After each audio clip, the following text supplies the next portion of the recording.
제가 요 며칠 개성공단 문 닫아라고 다 눈치 보고 이야기하는데 저는 눈치 안 봅니다. 저는 방송에 나가서도 개성공단 문 닫아야 된다고 어제 이야기를 했습니다. 아니 방송에 가서 개성공단 문 닫아야 된다고 이야기하는 게 그게 말 못할 정도면 대한민국에 언론의 자유가 없는 나라죠. 개성공단 계속 유지해야 된다는 사람들은 숱하게 많으니까요. 저는 개성공단 문 닫아야 된다라고 이야기를 하는 것이 이 또 저하고 뜻이 비슷한 국민들의 의사를 대변하는 거라고 보고 있습니다. 자, 오늘 아침에 신문들 보면 뭐 한면 전체로 개성공단에 관해서 이제 보도하기 시작했어요. 자, 조선일보를 보면 핵실험 불똥 튄 개성공단 NSC 저 국가안전보장회의에서 만약에 사태까지 검토. 만약에 사태까지 검토를 뭐라고 합니까? 문을 닫아버리면 만약에 사태를 검토할 필요도 없는데요. 자, 이 개성공단의 문제, 왜 개성공단이 필요합니까? 남북 간의 평화와 교류 협력의 상징이다. 즉 경제적인 교류 협력을 통해서 북한의 우리 자유민주주의 또 자유주의 시장 경제를 갖다가 이렇게 보여줘서 그걸로 북한을 완전히 개방시켜서 남북 간의 평화 통일을 민주주의적 방식으로 하겠다. 이 이야기 아닙니까? 근데 지금 북한은 점점 거꾸로 가는데 지금 개성공단이 2004년부터 12년째 운영을 해왔습니다. 매년 1000억에 가까운 돈이 북한으로 들어갑니다. 북한에서 현금 1000억이라고 그러면 엄청난 돈이고 국가 예산의 10에서 20%, 즉 국가에서 실질적으로 쓸 수 있는 돈의 10에서 20% 정도가 될 수 있다고도 제가 이야기를 했습니다. 자, 그러면 그 사이에 12년 동안에 북한이 좀 나아진 모습을 보여야 될 거 아닙니까? 개성공단을 통해서요. 근데 북한은 거꾸로 가고 있습니다. 점점 더 또라이가 되어 가고 있습니다.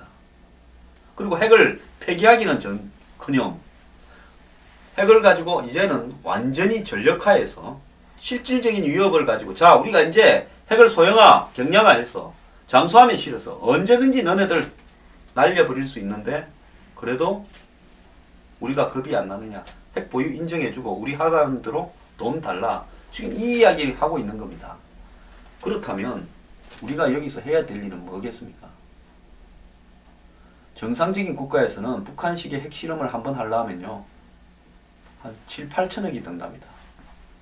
근데 북한은요 거의 인건비가 안 들어가는 나라에다가 사람을 통해서 만드는 것은 돈이 안 들어가는 나라이기 때문에 1, 200억을 가지고도 핵실험을 할 수 있다. 그러니까 한국이 지금 1년에 북한에 주는 돈은 핵실험을 몇 번씩 할 수 있는 돈을 주는 겁니다. 자, 미국에 제가 외교안보 전문가와 한번 토론을 해보니까요. 개성공단을 한국 정부가 운영해오고 있는 부분에 대해서 특히 보수 정권으로 바뀐 지가 8년이 되었음에도 불구하고 한국이 계속 개성공단을 하는 부분에 대해서 굉장히 불쾌하다는 입장입니다. 김대중 정권이나 노무현 정권에서는 그 정권의 속성이 북한하고 거래를 하는 정권이었기 때문에 그렇다 치더라도 보수 정권이라는 이명박 박근혜 정권이 들어섰음에도 불구하고 여전히 개성공단을 운영하고 또 개성공단을 운영함으로써 한국 국민들에게 미치는 잘못된 환상이 있습니다. 개성공단이 존재하는 한은 마치 남북 간에 평화적으로 뭔가 될 것처럼 국민들에게 인식을 시켰어요. 자, 우리나라 국민들요 굉장히 이중적입니다. 북한이 도발을 하면요 강하게 대처해야 된다는 데 가면서 또 경제적으로 평화적으로 북한과 교류 협력을 강화해야 된다는 건 훨씬 찬성을 또 많이 합니다. 아니 무슨 마징가 Z에 나오는 야누스도 아니고요 마수라 백장인가 어떻게 머릿속에 한 머리로 이럴 때는 대가리라고 이야기하고 싶습니다. 한 대가리로 두 가지의 극단적인 생각을 동시에 할 수 있는 한국 국민들의 정신 상태가 정상이라고 생각하십니까? 저는 매우 비정상이라고 보고 있습니다. 자, 평화하고 더 나아가서 북한의 위협에 대한 강력 대처하고가 이 서로가 존립될 수 있는 겁니까? 우리가 아무리 퍼다 준다고요 북한이 핵을 폐기할 것 같습니까? 도발을 안 할 거라고 봅니까? 자, 김대중 정권 때 연평도 사건을 일으키지 않았습니까? 김대중 정권 때요. 그러지 않습니까? 그게 무슨 사이가 무슨 나빠서 벌어졌습니까? 월드컵 3, 4위전 하는 날 연평 지금 해전 영화되는 일이 벌어졌지 않습니까? 그때가 언제입니까? 2002년 6월 30일인가 그 전후 아닙니까? 2000년에 김정일이하고 김대중 대통령하고 북한에 가가지고 뭐 했습니까? 6.15 선언을 발표했고 개성공단을 만들기로 발표해서 개성공단 공사하던 데입니다. 그런데요, 연평해전이 벌어졌습니다. 그래서 애꿎은 우리 젊은이들이 죽어갔습니다. 자, MB 정권 때요, 북한하고 철도 연결하자, 그 다음에 러시아 가스를 북한을 통해서 가져오자, 북한하고 도로 연결하자, 삼통한다고 해서 하면서 싱가포르에서 만나고 어디서 만나고 할 때요, 천안함 사태 생겼습니다. 그래가 잘 좀 하자고 돈봉투까지 줬다가 북한이 돈봉투 받았다고 폭로했지 않습니까? 그 직후에 천안함 연평도 터졌습니다. 그러고도요, 또 물밑에서 서로 만났습니다. 좌우를 막론하고 정신상태가 제정신이 아닌 사람들이 정부의 핵심에 들어가 있습니다. 솔직히 대통령의 책임이죠. 그 뭐 밑에 사람 나무랄 것도 없지요. 어쨌든 남북관계 한탕 해가지고 지지율을 올리려는 게 대한민국의 좌파든 우파든 다 역대 대통령 한 사람들 사고방식 아닙니까? 자, 그래서 개성공단은 언터처블입니다. 개성공단 문제를 언급하는 것조차 금기시대에 있습니다. 세상에 금기가 어디 있어요? 자본주의 사회에서 돈을 버는 일이 지 책임하에 위험이 있으면 하이리스크 하이리턴이고, 아니 북한에 가서 저임금으로 일 시켜서 질 좋은 걸 만들어서 외국에 팔거나 한국에 팔고 싶으면 지 책임하에 하는 거지요. 그리고 북한이 안보, 이 불안정 이런 리스크가 있다고 하면 그러면 뭡니까? 안 해야지요. 어떻게 말입니다. 자본주의 사회에서 개성공단에 들어간 입주업체 125개의 기본적인 손실 보전을 정부에서 해주고 그 시설비를 정부에서 5천억 들이가 다 하고 이런 게 어디 있습니까? 2013년에 5개월 동안 문 닫았을 때 김양근이가 닫았지요. 그때 손실 난 거 다 남북교류협력기금에서 보전해 줬잖아요. 업체들이 수조 원이라 하면서 정부 욕을 했던 것이 여러분들 다 봤을 거예요. TV 나와서. 문을 닫은 김정일이 보고는 한마디도 안 하고, 그때 김정은이죠. 김정은이 보고 한마디도 안 하고 한국 정부를 보고 퍼붓는 개성공단 입주업체 대표들을 저는 기억을 똑똑히 합니다. 그래서 이 개성공단이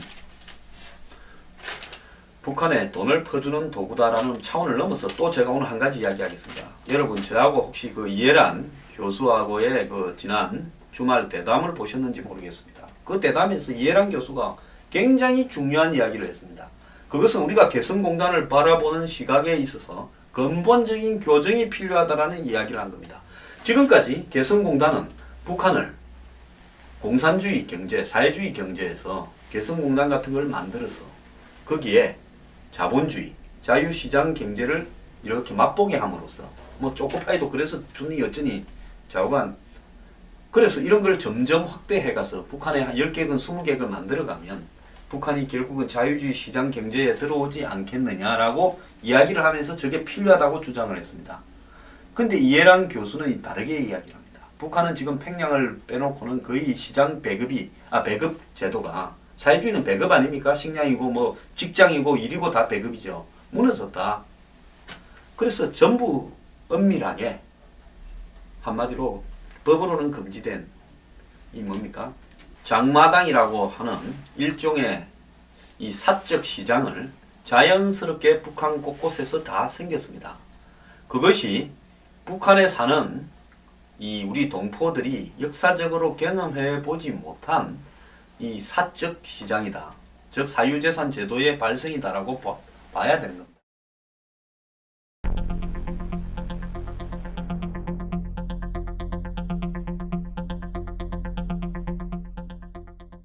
자, 조선시대 때 봉건주의 사회에 있었습니다. 그리고 일제 식민지에 들어갔습니다. 그때도 왕조 봉건주의이거나 식민지 사회였죠. 그 다음에 북한은 김일성 왕가로 3번을 거쳤습니다. 북한에 사는 동포들은 자유주의 시장 경제를 경험해보지 못했습니다. 자본주의를 맛을 못 봤습니다. 그런데 이 장마당이라는 시장들이 북한 전역에 자연스럽게 생기고 거기에서 물건을 사고 팔고 그리고 북한이 일종의 우리가 옛날에 보면 집 앞에 있는 조그만한 이 텃밭을 허용해줘서 거기에서는 전부 자기가 재배를 해가 그걸 또 들고 나서 팔기도 합니다. 그래서 물물교환 단계를 넘어서서 북한 전역에 자유시장이 생기고 있습니다. 그런데 개성공단이 그걸 막는 역할을 한다는 겁니다. 저도 사실 그까지 아직 생각을 안 했다가 그 말을 듣고 머리가 쨍했습니다. 그 말이 뭔가 하면요. 자, 우리가 개성공단의 근로자들한테 뭐 최저임금이 한 80불 조금 안 되는데요. 여기에다가 식대, 그 다음에 이 잔업, 뭐 연장근로 이렇게 해서 150에서 한 180불 정도를 줍니다. 1인당. 그러면 그 돈을 근로자 개인에게 주는 게 아닙니다. 북한의 개성공단 당국에게 줍니다. 어느 공장에 한 달 월급입니다. 그러면 북한은 그 당국이 받고요. 달러로 우리는 북한에 줍니다. 북한은 달러로 받아서 북한 돈으로 그 중에 제가 봤을 때는 뭐 2달러라고 하는데 그건 너무 과장됐다 보고 10% 미만 정도를 줄 거라고 보고 있습니다. 그러면 한 15달러나 18달러를 받겠죠. 그 돈이 한 달 월급이 되는 겁니다. 근데 북한과의 달러하고의 비공식 환율이 굉장히 크기 때문에 북한은 많이 먹겠죠. 정부는.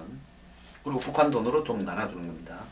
자, 여기에서 개성공단에 일하는 근로자 뭐 5만 한 5천 명 그리고 그 가족들 한 20만 명에게는 이것이 자유시장 경제입니까? 안 그러면 배급 경제입니까? 그 노동자들이요. 일을 하는 것은 한국의 사기업에서 일을 하는 근로자지만은 그 사람들이 봉급을 받는 행태는 자유시장 경제가 아니죠. 자유시장 경제의 틀 같으면 180불을 줘서 될 게 아니라 더 줘야 되고요. 아무리 북한 사람이라도. 요즘 중국의 근로자들도 한 달에 그것보다는 더 받을 겁니다. 뭐 지금 뭐 스리랑카니 베트남 가도 그것보다는 더 받을 거예요. 그리고 또 그거를 갖다가 직접 줘야죠. 개인한테. 그러지 않습니까? 능력에 따라서. 잘하는 사람 좀 더 줘야 될 거고. 그런데 일괄적으로 북한 당국에 줍니다. 그러면 북한 당국은 그걸 갖다가 일부만, 극히 일부만 10% 미만을 나눠줍니다. 그러면 이거는 뭡니까? 북한이 지정한 일자리에 가서 일하고 정부에서 주는 이 일동의 자기가 노동의 대가로 배급을 받는 거 아닙니까? 그렇다면 이거는 자유시장 경제가 아니죠. 북한 전역에 개성공단 같이 정부가 중간에서 삥땅을 북한 정부가 중간에서 삥땅을 치는 이런 공장이 늘어날수록 이런 단지가 늘어나면 늘어날수록 즉 경제 특구가 늘어나면 늘어날수록 북한 당국은 누구누구는 거기 가서 일해. 배정이 돼서 오는 거죠. 아무나 그거 오는 게 아닙니다. 뭐 한국 업체가 공고를 내고 일할 사람 모이라 하면 그 공고 보고 일하러 와서 서로 간에 계약이 체결되는 게 아니잖아요. 거기 가서 일해라 그러고 그 사람들은 정부를 보고 그 공장에서 일하고 그 공장에서 일한 대가로 나중에 조금 받는 겁니다. 그러니까 북한 전역에 퍼지고 있고 아무리 막아도 어쩔 수 없이 생기고 있는 자유시장 경제를 이런 개성공단과 같은 북한의 일종의 국영 공장 같은 배급 시스템이 막고 있다는 겁니다. 만약에 이게 북한의 인구가 뭐 2,400명 될지 모르겠는데요. 이런 게 북한 전역에 한 10개만 생겼대 보십시오. 인구의 10%가 그런 배급 공장에서 일을 하면서 북한 정권에 충성을 바치는 그런 시스템이 유지가 되게 하는 겁니다. 그렇기 때문에 개성공단이 궁극적으로 북한의 사회주의 시스템을 유지하게 하는 걸 지속시키고 있는 것이지 북한을 갖다가 자본주의 경제, 자유시장 경제로 끌어내기 위한 부분이 아니다라는 겁니다. 자, 거기에 일하는 사람, 한국에 입주한 공장, 자, 정부에서 보상해주고 끝내야 됩니다. 어차피 끝도 없는 돈이 들어갈 공단인데 그분들 들어간 거 한 6천억쯤 된다 어쩐다는데 총 투자액이 5,500억이래요.